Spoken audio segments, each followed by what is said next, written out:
putting his middle finger up and stuff. You doing too much, sorry. But welcome to the Billy Show. I'm your host, Namaj, back at OnlyFoon. Back at with another video. Introduce yourself. I'm Azura. It's my slime.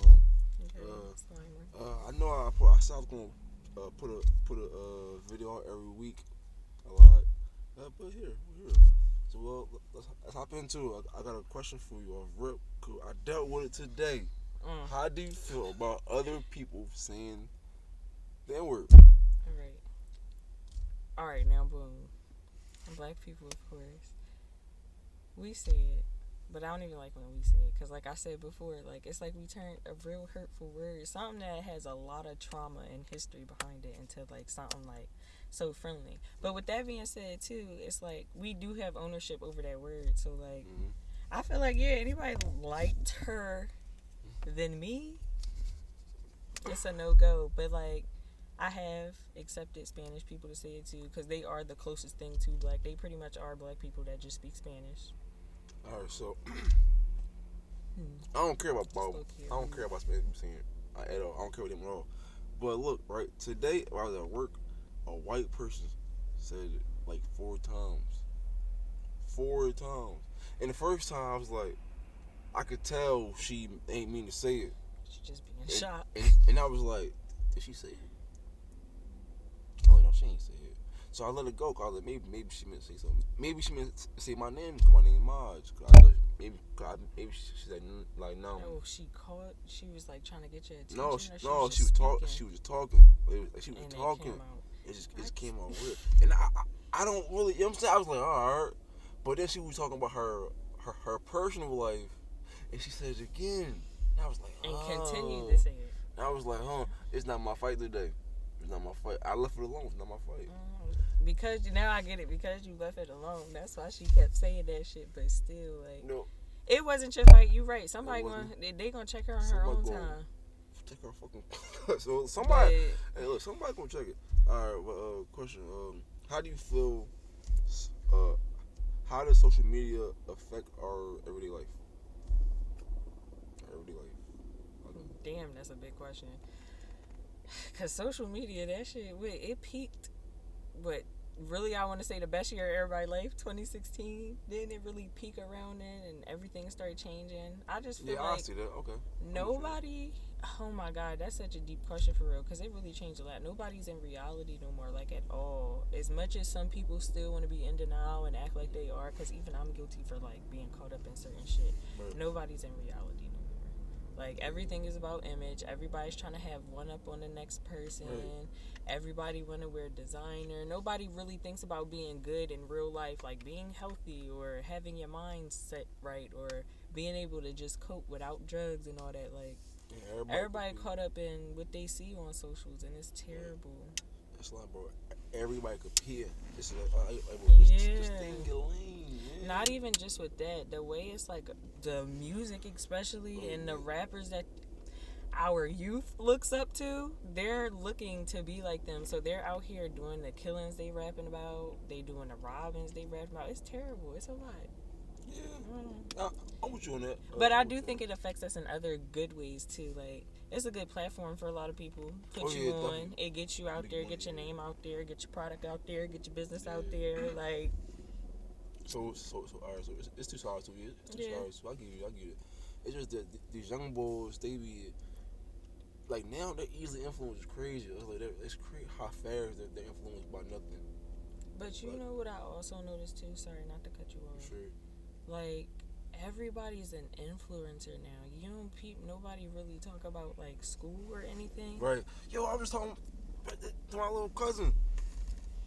Everybody is like wants to be famous or wants to be like something that does not involve school. Which I don't, for real, I don't knock it because I don't know who put like that perfect American lifestyles to go to college and do that.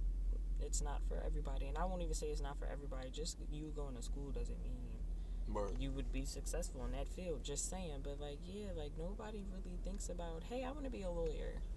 Hey, I want to be a dental hygienist. Like, hey, like nobody thinks about that no more. Everybody's like, I want to be this egg model, and I want to do this and that. And that's a good point.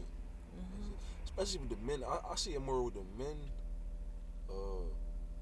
They just get jobs. They don't really want to get skilled jobs no more, like a plumbing or construction. To have something under your belt. Yeah, they just getting something to work and make money to look good. From what I see, these young boys rather trap or scam. They don't really fast money. They don't want to work no more. Time really changed. PUA kind of changed that. So that definitely changed. This pandemic. Yeah, it definitely changed. Yeah, when you gave these kids money, what you thought was gonna happen? Like free money, and they could put something in every week and get this much back. Oh yeah. And then it went away. They like, whoa. Fuck niggas up. That's why everybody mad. They just broke. I ain't depressed. Everybody take all these cars. He scammed everybody. There's a lot going on. I said Philly, bro. There's a lot going on, man. It's too much. It's too much. I don't know if it's reaching, but I said the other day, and somebody was like, I don't know about that, but I was like, no, it kind of is. I feel like West was kind of getting like Kensington in a bit, like just a little bit, because I be seeing too many fiends now. And I start seeing needles. I saw a needle on my block. Why the fuck would needles be on my block? Right. Out of all blocks. Right. Why would a needle be on my... I'm like, what the fuck is going on out here? What the freak? I did see something. They was like, they want to turn Market Street into like Kensington. I did see it. Because they want to change... they want to make Kensington better. You know now I'm thinking about it? Yeah, the dude's dry as shit. Ain't really shit up there. And by the way, Kensington is the biggest open air market, the biggest open drug market on East Coast in Philadelphia, Kensington. It's right there on what is it, Kensington, Allegheny. Biggest day.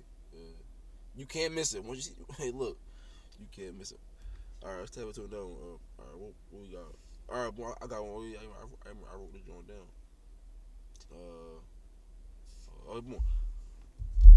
Why? Oh yeah. How come? Why has society made everything related to the streets? For example, calling the cops versus ratting. You know what I'm saying? Like, boom. I kind of get you, but elaborate a little bit more. All right, boom. You know, like on Instagram, when somebody is reporting a crime on Instagram, in the comments they'll say, "Oh, you ratting? Oh, you going fed?" And I'm like, no, he just reporting a crime. You know what I'm saying? Everybody. Why is everything like so about street cred and shit? Everybody's not a street dude, or everything doesn't have to relate to the streets. Honestly, I don't know. I think I can take it back to just like the certain shit certain people glorify for real. Like whatever you saw when you were growing up and thought it was cool, or you watched it, or I don't know. Like I really don't got no good answer for that, because I feel like I just dealt with a situation like that with somebody I was dealing with. It's just their whole mindset was just like, why do you think everything got to be about the streets? I don't like when no car pulling up like that. See, back to that. Maybe because we live in the hood. I don't know. But personally, like with the rat and stuff, it's just like, I guess some people just go by that, oh, mind your business. Like, just mind your business. If you see somebody doing something, mind your business. They don't got nothing to do with you. Because if you keep it real, that's how we was taught. No telling. You used to get beat for telling as a kid. You used to get beat. Mind your business. So I get it, man. I get it. But now I feel like now it's OD. Now I just feel like when you become an adult, it's certain things you should let it go, overcome, and learn. Bro, it's OD. Everything is not related to the streets. Everything is not like at Listen, all. You know what the fuck I don't like? What? That I can't see on this side, right? And everything just look like they floating out of fucking space. That shit is scaring me. No, we good. I'm happy you caught that shit on camera, because that's like the third time it done happened. Like, Namaj, if you was sitting on my side, all I see is this shit. So, like, when they come up, I don't see them till they get, like, here. And I be like, yo.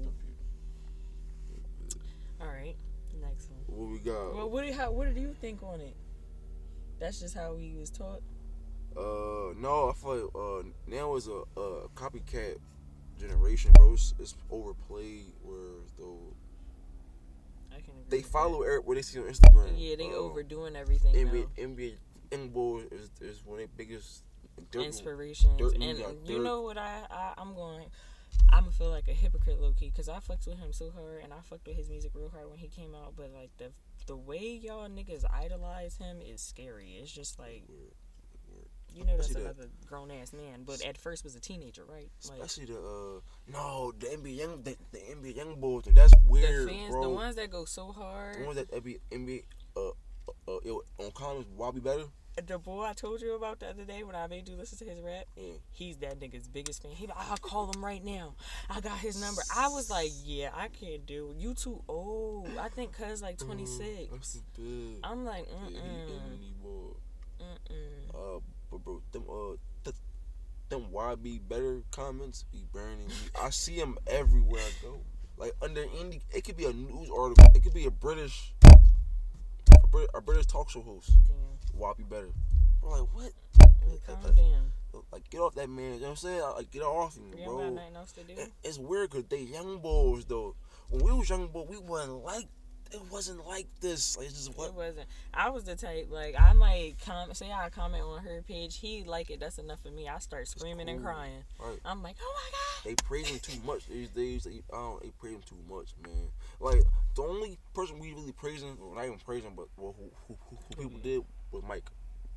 Michael Jackson. Everybody love Mike. Come on. Michael Jackson. It's Mike. Yeah, it's Mike. Because I'm like, no, but look, the fact that I had to think about it for a second, I'm like, I'm like, Mike Tyson? No, Mike. I'm like, Michael Jackson, yeah. It's definitely Mike. I cried when he died. I was 9 years old. I remember that shit. You was 9? I was 9 years old. I was at my mom's house. 11, 10, 11. That's a bit. I was in Harrisburg. Damn. All right. I sat there and cried watching the news all day. Yes, I don't know if you remember, because remember I used to bring the book to school. I had a Michael Jackson book. Like, I was young. Because I remember I had a Michael Jackson one, and I ended up getting a Justin Bieber one. I was young, and it had pictures of them all in it, and I was oof. The only nigga I cried over a celebrity when he died was Kobe. Yeah. The crazy thing is, I ain't even gonna hold you. I kind of like, I don't watch basketball or nothing, but that hurt me because that was just like him and his daughter, and I'm like, wow. I was out for my birthday. I was at Green Eggs, and Siani she looked up. She was like, Kobe died, and I'm like, Bryant?